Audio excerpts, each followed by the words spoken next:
సుపుత్రిక మరియు వారి అల్లుడు కెఎస్ వీరధన్య గారు, అలాగే ఎస్ శ్రీశరణ్ గారు ఈరోజు వారి తరపున బిరుదుని స్వీకరించడానికి విచ్చేసిన కుటుంబ సభ్యులకు హృదయపూర్వక ధన్యవాదాలు తెలియజేసుకుంటూ, మరణానంతరం తెలుగు భాషోద్ధారక అవార్డును అందించవలసిందిగా వేదికపైన ఉన్న పెద్దలను కోరుతున్నాము.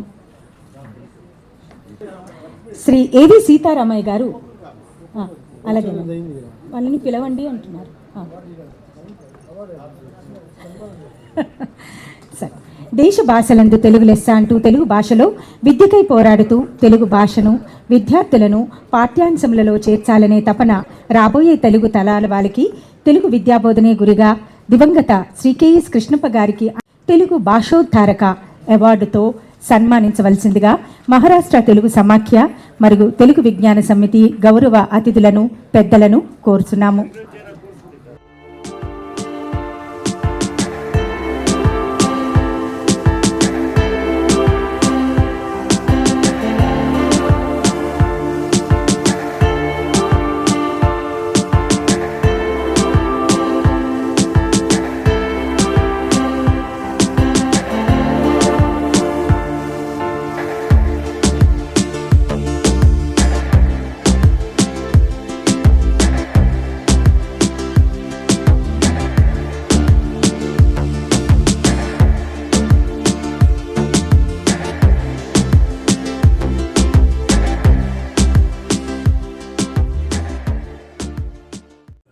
మాట్లాడేకి ఒక అవకాశం లేదు.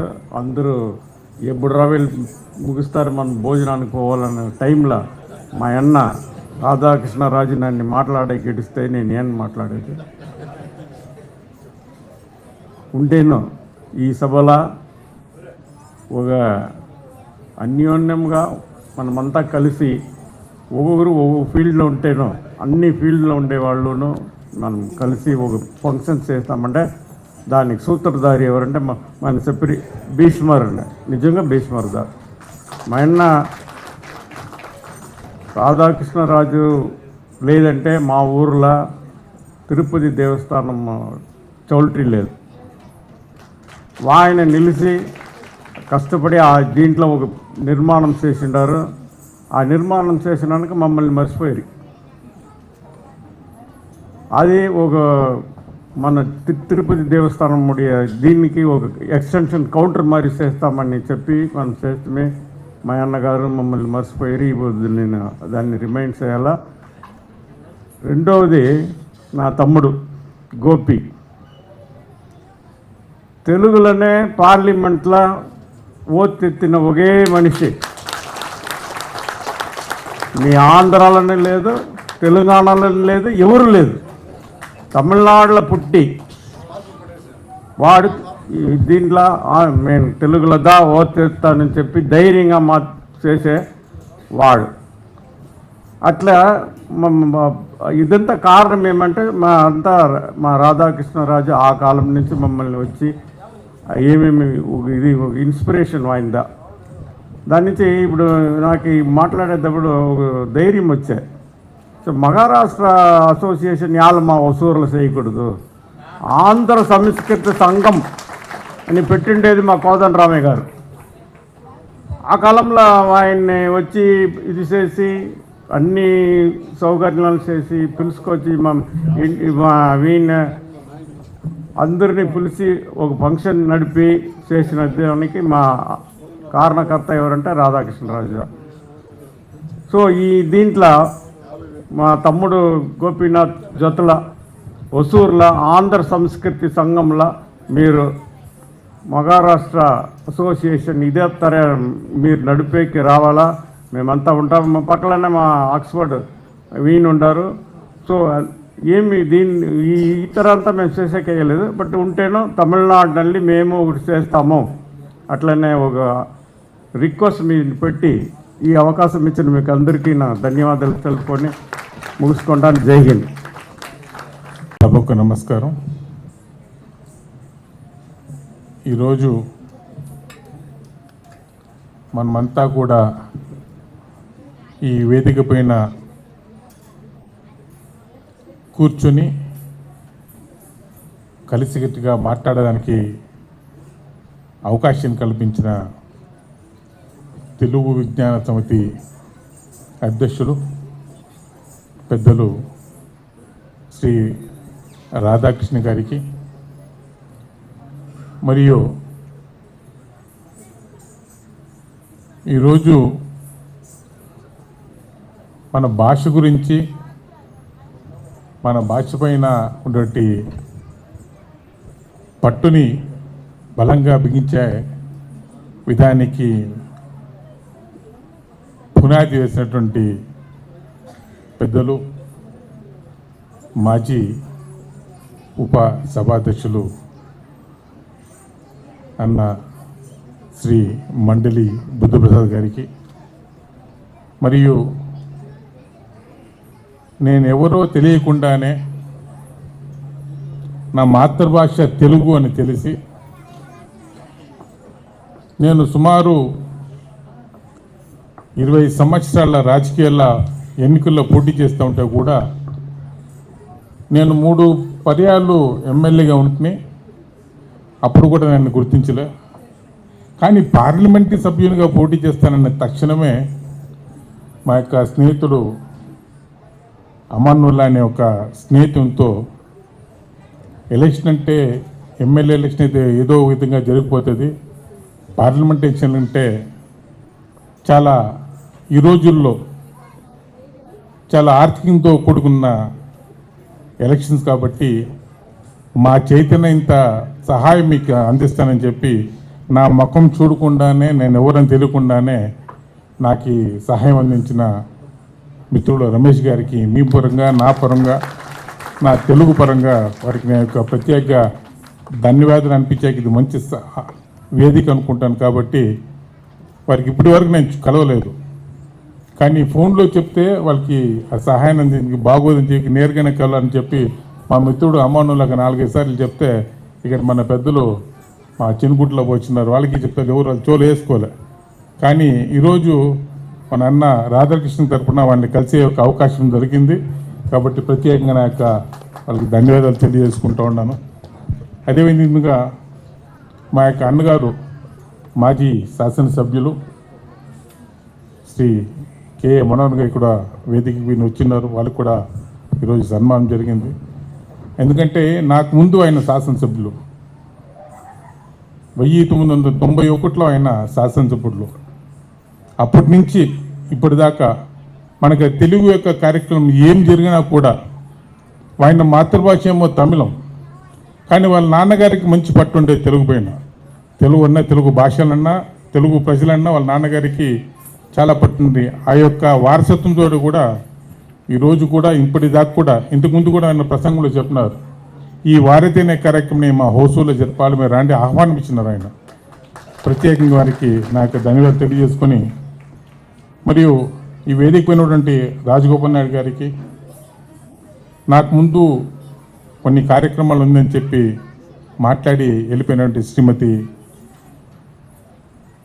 తారా గారికి మరియు కంటి అశోక్ గారికి, గంజి జగన్ బాబు గారికి, లక్ష్మీరెడ్డి గారికి అందరూ కూడా నా యొక్క వందనాలు తెలియజేసుకొని ఇంతకుముందు వేదిక పడిన పెద్దల తరఫున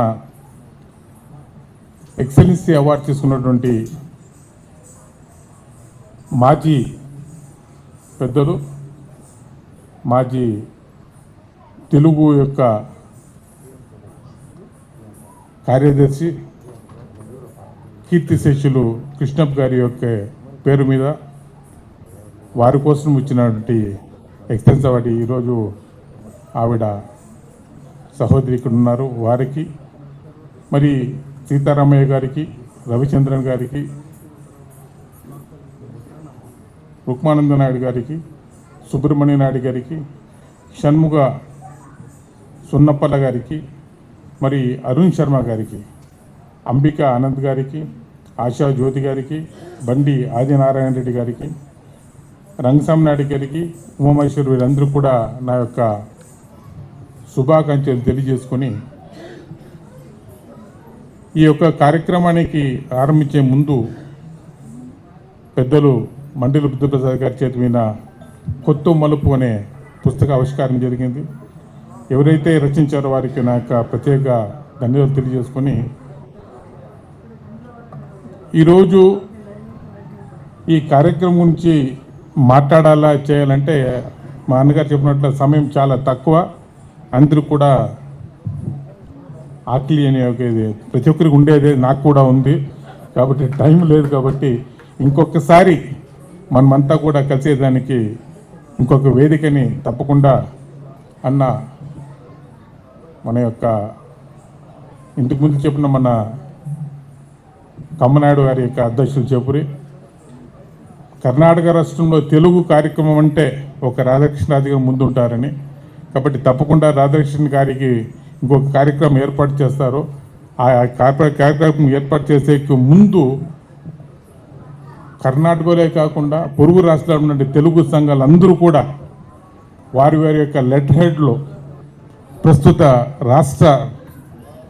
ఆయా రాష్ట్రాలకు చెందిన తెలుగు సంఘాలంతా కూడా ఎన్ని సంఘాలు అన్ని సంఘాలు సపరేట్గా వారి యొక్క సంస్కృతి ద్వారా, వారి సంస్థ ద్వారా మన యొక్క భారత ప్రధాని గారికి మనమంతా కూడా ఒక ఉత్తరం రాయాల. ఏమంటే, మా సౌత్లోనే ఇలాంటి ఒక మంచి మహా వ్యక్తి, తెలుగు భాష పైన కష్టపడిన వ్యక్తికి ఎవరెవరికో చాలామంది పెద్దలకు కూడా డాక్టరేట్ పద్మ ఇస్తూ ఉన్నారు.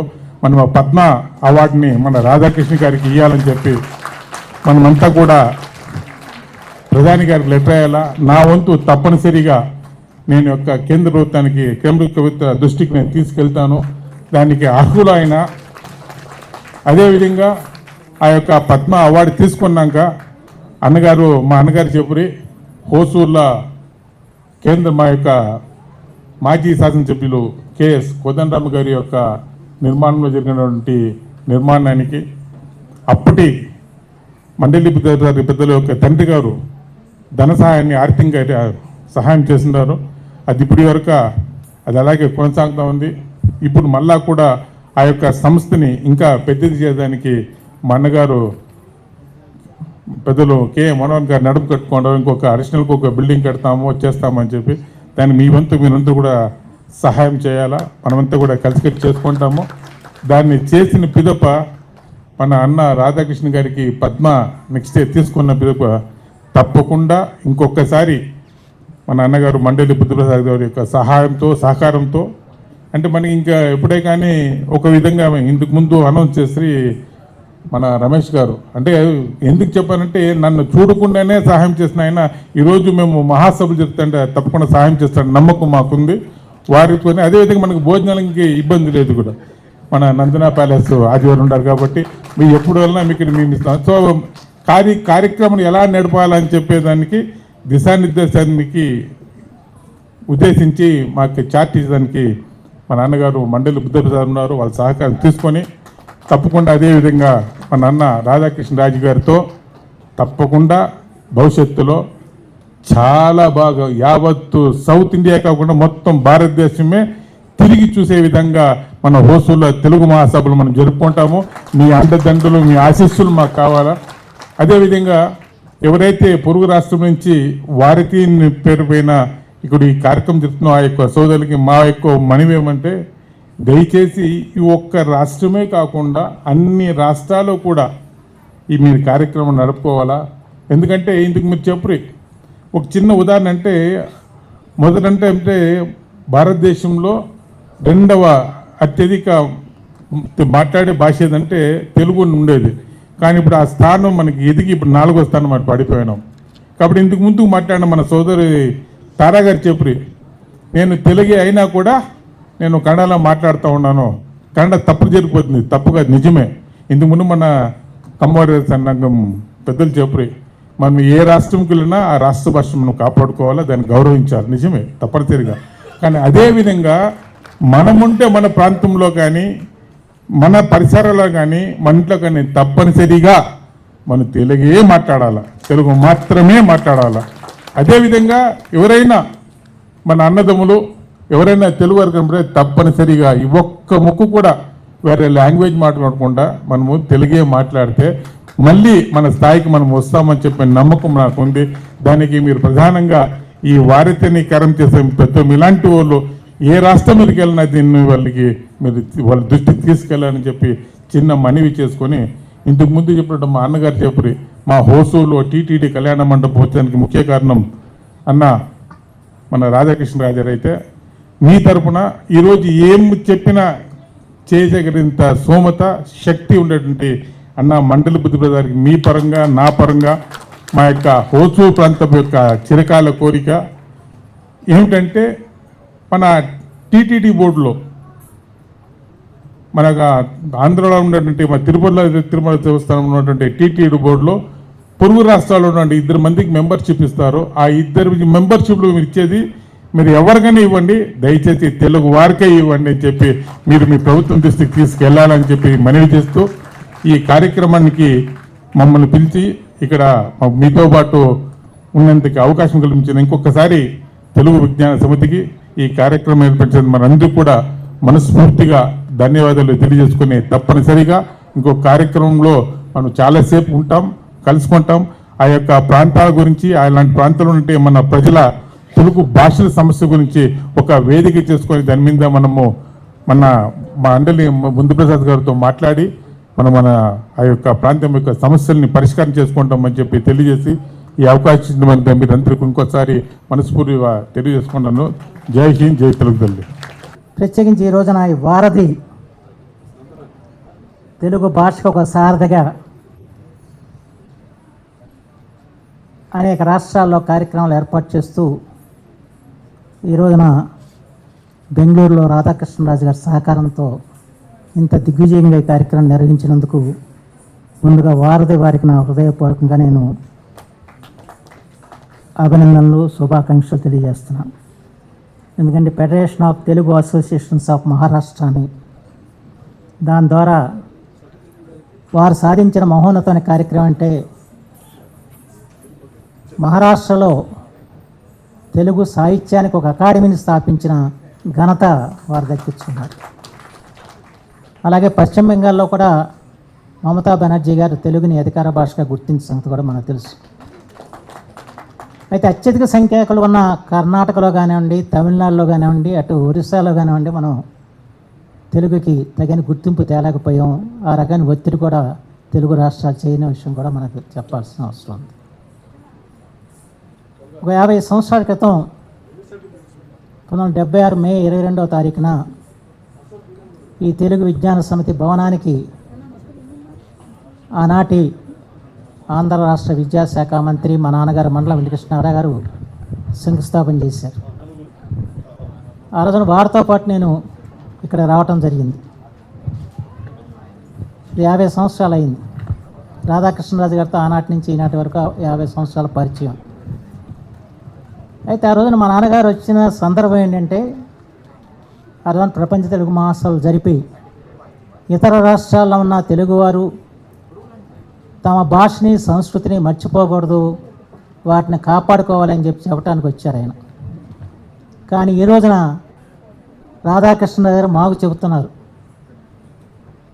ఆ స్థితికి ఇవాళ ఆంధ్ర రాష్ట్రం దిగజారిందని చెప్పడానికి నేను చాలా బాధపడుతున్నానని చెప్పి మాత్రం మనం చేస్తున్నాను.